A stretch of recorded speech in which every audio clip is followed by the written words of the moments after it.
Hey Jexiteers, how are you doing? Thanks for stopping by again. I have another very humorous JW story for you, as I'm sure you can tell from the title of this video.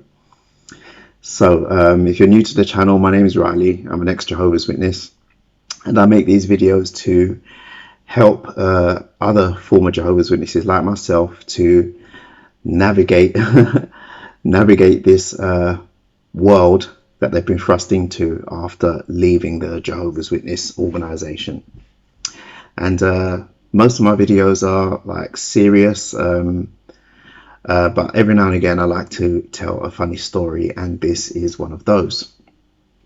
So a few years ago, probably more than a few years ago now, I was just chilling at a friend's house. He's a witness as well. I think there were two of us there. It was him and another friend. But anyway, we were just chilling, watching TV, playing games, drinking. And he mentioned that some organization has started translating the Bible into Jamaican Patois. Right, so he managed to get an audio file of the book of Genesis, and he played it for us. And I was in absolute stitches. It was hilarious to hear the Bible in, Jamaican Patois, the dialect that, my parents would speak. And it had all the phrases and all the little nuances. I mean, if you're Jamaican or if you've spent a lot of time with Jamaicans, you'll be familiar with them. And it was just really, really funny to hear the Bible, read out and expressed in that way. He sent it to me, and I searched and searched and searched through my emails, because I know that I didn't delete it. I kept it, but I just can't for the life of me find it. But I managed to find a different one, which I'll play for you right now, just so you can get some idea of what I'm talking about. After Jesus get baptized, the Holy Spirit take control of him and make him go in the desert. Him did it there for 40 days, and for the whole time the devil try hard to make him do wrong.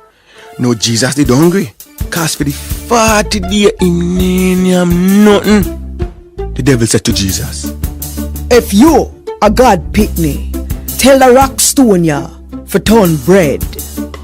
It right down in a God book say, man can't live from bread one. The devil carried Jesus up on one tall place, and before him could have queen so, him show him all the country them were in the world. Him tell Jesus say, "Me will give you power over all of them country ya, and all of the nice sitting them will come with them, cause me get them, and me can't get anybody me want. If you worship me, all of it I fear." And Jesus answer him, It right down say, you must worship the Lord where your God, and I him one you for serve. Then the devil carried Jesus go to Jerusalem and make him turn up on the tallest part of God's house. If you a God pitney, jump off of yourself, cause it right down say, God will tell him angel them for come take good care of you. Them will catch you so that you don't lick up your foot on rock stone. It right down say, don't test the Lord where your God. After the devil don't try to make Jesus do wrong, him left him till him get one next chance.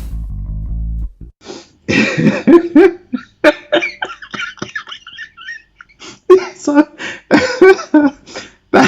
that's an example. I mean, this is from the book of Luke. This is Luke chapter 4, but the one I listened to with my friends was Genesis chapter 1, and I'm telling you, it was so funny.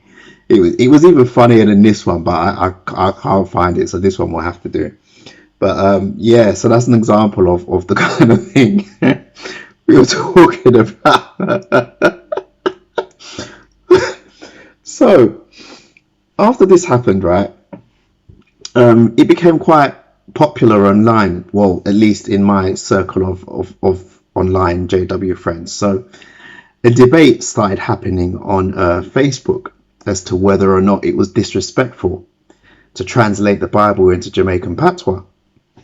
So I was talking to a couple of friends, and one thought it was highly disrespectful. So I was saying, why is it disrespectful? Why is it disrespectful to translate the Bible into Patois? And he said, these were his exact words. He said, it's just too comical. So I said, just because you find a particular language funny, it doesn't mean that people who speak that language don't deserve to have the Bible in their own language. So he, made points saying like, well, it's not really a language. I was like, why is it not a language? He goes, well, all Jamaican people speak English. I said, yeah, that's true.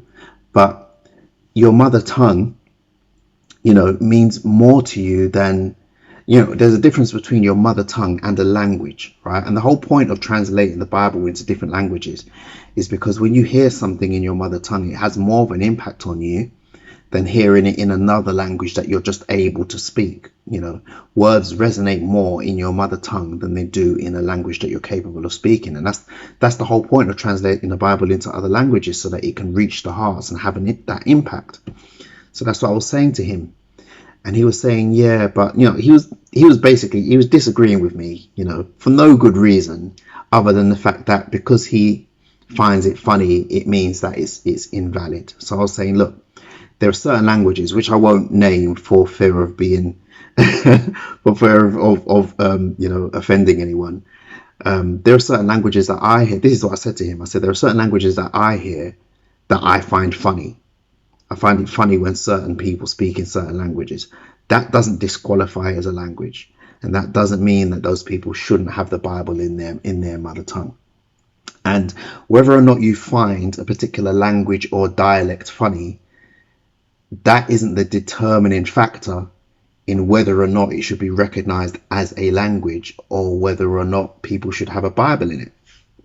So the debate went backwards and forwards. He could see my point, but he still didn't agree. So I screenshotted the thread and I sent it to a couple of other friends to see what their opinions were, and they were basically saying the same thing.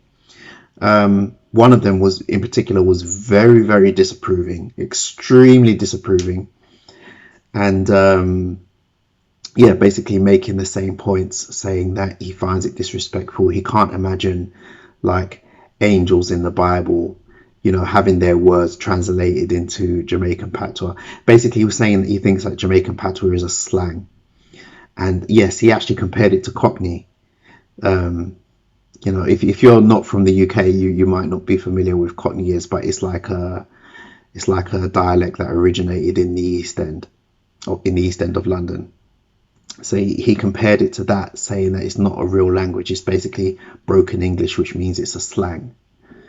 So I said, well, there are loads of broken English languages, or languages that are like derived from or broken from other languages.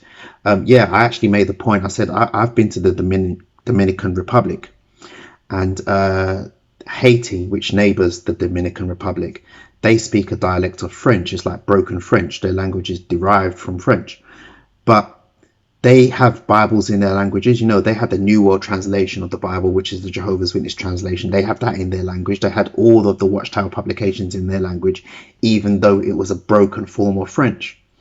So why shouldn't Jamaicans have the same thing? Anyway, didn't get anywhere with him. He was still disagreeing with me, still very much disapproving. And, I spoke to a couple of other people who saw it the same way. All of these people were all black, by the way, just in case you think that there's a racist element to this. They were all black, of Caribbean, Jamaican or Caribbean descent, all the people that I spoke to about this. And they were all disapproving in varying degrees, some more so and some less so. Okay, now fast forward a couple of years, right? And then this happened. I'm so happy I answered the door. Jehovah's Witnesses, but listen, no, not your regular Jehovah's Witnesses, Jamaican Jehovah's Witnesses. And look at this, them have it in Patois. On a really who really control this here world here? On a thing say a God, man, or somebody else. Patois make me a dead. This is what the Bible say. The devil control the whole world. God boy pick me come into the world to mash up the devil walk. If I laugh a boss. Yeah, so a couple of years after this whole debate happened, watched how I started printing and translating literature into Jamaican Patois as well as a lot of other languages. I mean, they started a real big push on Bible translations and book translations into other languages, really, really tiny languages where there was like only a handful of people speaking them. So, and Jamaican Patois was one of them. So, shortly after this happened, I was out on the ministry, and I bumped into one of the people I was having this debate with, and I showed it to him. I showed him, on the website, on the jw.org website, these translations into Patois, and it wasn't just the tracks; it was the Bible, it was videos, and he was looking at all of this, and he was like, "Wow. Wow, that's so amazing. What a wonderful provision from Jehovah. Wow, that's so great." And he was the most disapproving person of all the people that I spoke to about it. Honestly, he was actually, he was low-key upset with me for sharing this with him and for finding it, and for laughing at it and all of that and finding it funny.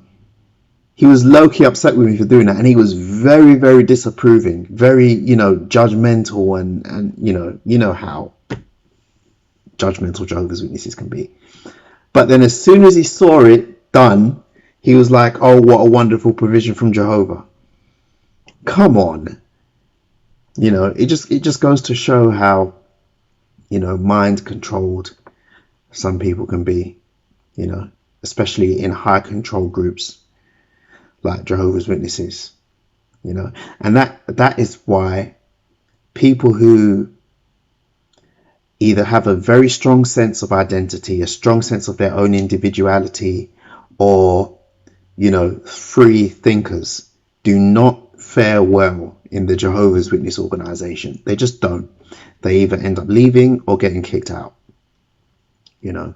because you can't have your own mind, you can't have your own way of thinking and your own individual personality in groups like that. You just can't. It just doesn't work. The whole point of it is to try and make you conform and squeeze and fit you into a mold, and so that everybody just thinks and acts exactly the same. So that's that's my story about the Jamaican Patois. I hope you found it amusing. Yeah. But there is as much as it's a funny story, there is an important message behind it, and that is, think for yourself. Think for yourself, make up your own mind about things, So that's it. So hope you enjoyed it. Thanks for watching, and I'll see you in the next one.